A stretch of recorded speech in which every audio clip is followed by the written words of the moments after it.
But I too, I will share with you, am a physician. I'm an ophthalmologist, a surgeon that spent the majority of his career doing LASIK surgery, working with high technology lasers and microsurgical instruments, and trying to gain something that was very unusual in medicine, which was we've always had a goal of perfection. But in my world, I would literally do dozens of surgery on a daily basis and take people who are wearing glasses and contacts, like some of you in the audience.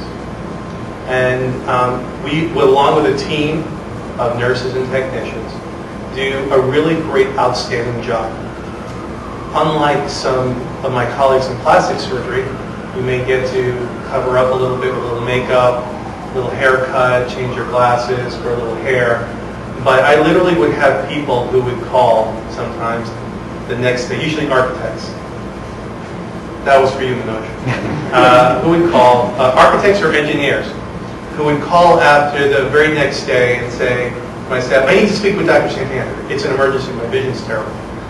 And I was just in a panic. I said, well, we'll bring him in right away. And I'd be very cautious. Oh, it's Mr. Manoj, the great architect, and what are we going to do for him? And the technician would come out and would say to me, I'll let you talk to him. I'd be like, is he okay? She says, I'll let you talk to him. And I'd go in, and I'd want to do the exam all myself, and I would actually find that the patient would be reading with his left eye 2015, and in his right eye read 2010, which is like fighter pilot vision.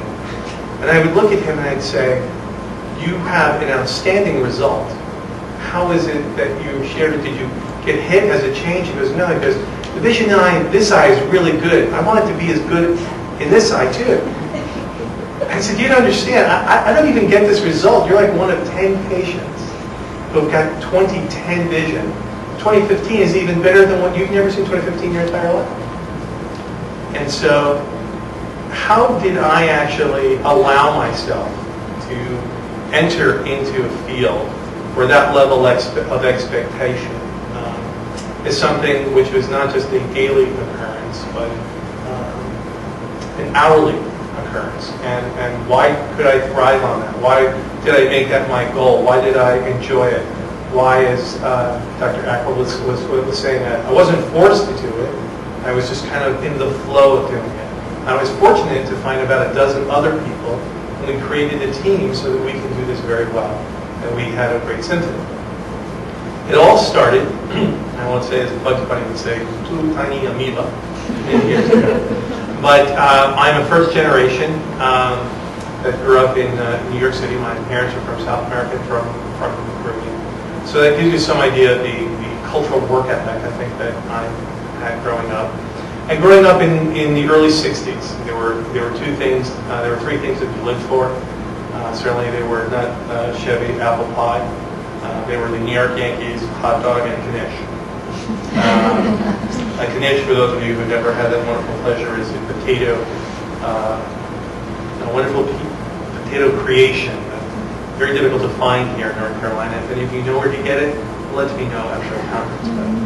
I grew up with parents who barely spoke English, and above a hardware store owned by a gentleman who was an Eastern European Jew that survived a concentration camp. His name was Louis Berman. And Louis, for me, was my adopted grandfather. And he really appreciated the relationship he had with my parents. Because even though he had a daughter, he also saw that they came to this country and were striving to create a better opportunity for their child. Well, Louis pretty much looked at me, I think, and pitied me that I was such a short, fat little kid with thick glasses and a bit of a nerd, and that I was not as athletically talented as my other peers in the neighborhood. So there were times that he would see me sitting on the stoop because I wouldn't get picked to play football with his mom. And he would look at me in the very warm accent that he had, and he would call me, Sammy! Sammy, come here! I want to show you something. This broken English. To try to make a long story short, Louis would bring me to his home and began to teach me piano. And I had a passion for just spending time with him. wasn't really that I liked playing piano. It's just that I didn't get picked to play baseball or football that day or stickball, and someone wanted to play with me. So he untapped within me what later became the development of that passion for other opportunities, which allowed me to succeed. And we would spend countless hours and have lots of fun. And he would really teach me how to practice in increments. And so it wasn't about playing this huge piece. It was about playing a note, and then a bar of music, and then a line of music. And we would always have time to recover because there were great Jewish bakeries in the neighborhood too. Which is another reason why I liked being with him and why I was a short, fat, dirty kid wearing thick glasses. But what it really did, it allowed me to imprint it in me, in that mental or physical muscle memory, an opportunity to be able to, how I enjoyed learning. And it was something that I was able to do quite well. Until one day he said, I would like you to play for some of my friends who are going to come over. Or shall I say, Sammy, I want you to play for my friends. They're going to come Friday for Seder. Because I grew up in the Roman Catholic Church. But Louis was Jewish, and he was my godfather. I ultimately asked him at confirmation, where Catholics, as adolescents, reaffirmed their commitment to the Christian faith in the Catholic Church. They pick a mentor or a godfather to help them with it. When I was old enough later, I said, Louis, how is it that you were my godfather and you're Jewish and you make a commitment that if something were to happen to my parents, that you would raise me in the Christian faith? You don't know anything about the Christian faith. You're Jewish. And he said, Sammy, $20 and the priest forgot I was Jewish.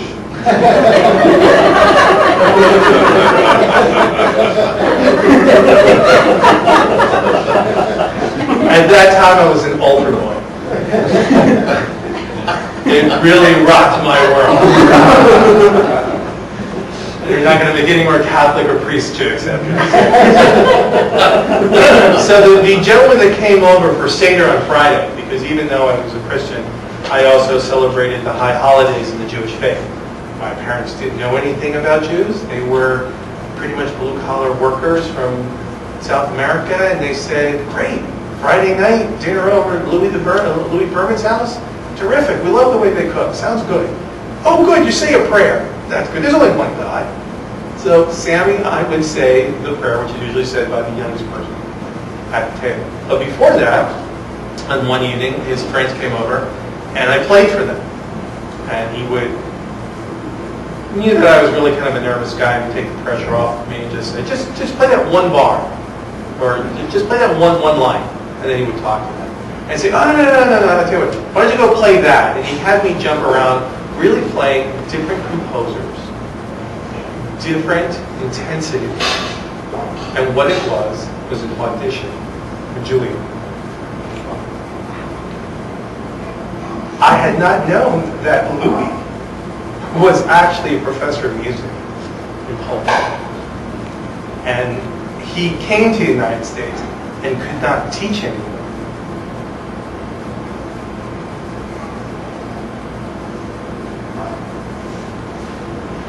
So I share with you the story, and it's very dear to me. And it was really that opportunity that changed my life. I was this really poor, ignorant kid from Bedford-Stuyvesant in New York. And I went to Lincoln Center overnight. And it was that opportunity to see that the world was completely different from where I came that opened my eyes. And it translated into my ability to really begin to direct what I wanted to do, where my passion was. So my passion was I wanted to change the world. But I didn't want to do that through music, because as really being a poor kid from the ghettos of New York, you really kind of viewed that, being a musician, you kind of got a gig and, it was a very bohemian lifestyle. And at that time at Juilliard, there was this big scandal because there was one guy who quit Juilliard and became a studio musician. His name was Barry Manilow. So Barry Manilow was my immediate contemporary. That's how old I am. So that really allowed me to unroll an opportunity where I said I wanted to do some other things. I wanted to become a jet pilot. I wanted to become an astronaut. I wanted to become a physician and go into primary health care. And it allowed me to go to wonderful places like Rockefeller University and work in the laboratory of the Nobel Prize laureate. I didn't know who he was, but one of my professors asked me and said, this is a great opportunity for you, you should go do it. And it took me to Boston, it took me to Ivy League institutions, and it led me all the way across the country and back to Newark, New Jersey, where I finally become a faculty member and returned to really contribute my education and my services to a community very similar to the one that I grew up in. And I went through all these states of life and training, not really understanding the paths and the doors that open. There were just people who I met, like all of you here, that said, why don't you try doing this, or would you come and work with me? And I never really understood it until I actually met Carlos. I was like 40. And it was kind of like, finally meeting the head of the Buddhist faith. I'll settle for Yoda. You settle for Yoda? When people speak of the Dalai Lama, you see these people like 40, 50 years old, and they're like, oh, I was in the presence of the Dalai Lama and it changed my life. It wasn't until I now meet all of you, and Cynthia's given this great presentation about, hey, these things happen. It's about the passion of how you train, having this recovery period, gearing up again. And that musical training and that performance is what allowed me to be able to become a really good surgeon. Because I viewed every patient as almost like a performance. Not that some egomaniacal drive, but it was about, don't try to do something with this patient until you are absolutely sure that everything is perfect. Because you're going to perform and they have an expectation of that result. And that's why I was able to get a lot of people to 2010 or 2015 and meet that expectation, because I had become very comfortable with it and it wasn't very scary. So to finalize my story, I am now on a new journey. I have left clinical medicine. I've stopped doing that. Not because I'm burnt out, not because I want to do some other things, but as my good friend Bob Alexander here and I were just chatting about, I needed something else. I needed another passion. It's not because I was short-sighted to pick something I would grow bored with, and not that I'm bored, but it's my passion for life, it's my passion for working with people, my passion for learning and using those skills that leads me to want to do some other things. So I decided to become a corporate executive, and Carlos helped me a lot with that transition. He was my Dalai Lama, my private duty Yoda for that. Until one day I looked at him, he goes, so Sam, how is it going? I said, Carlos, they sold the company, they fired all the executives. I said, I've learned all the mistakes that the CEO did. I said, I cannot believe what they did to this company in a short amount of time. I said, I could have run this company better in the 6 months that I've been there, run it into the ground, and taken the $60 million parachute that they gave me. And he looked at me without even laughing and he said, you're ready. And I kind of gave him what I like to call like a Scooby-Doo look, like, huh? He goes, you're ready. He goes, you say that, but you finally believe that you belong here. You finally believe that you can compete and play, contribute, and add value to this new passion that you have.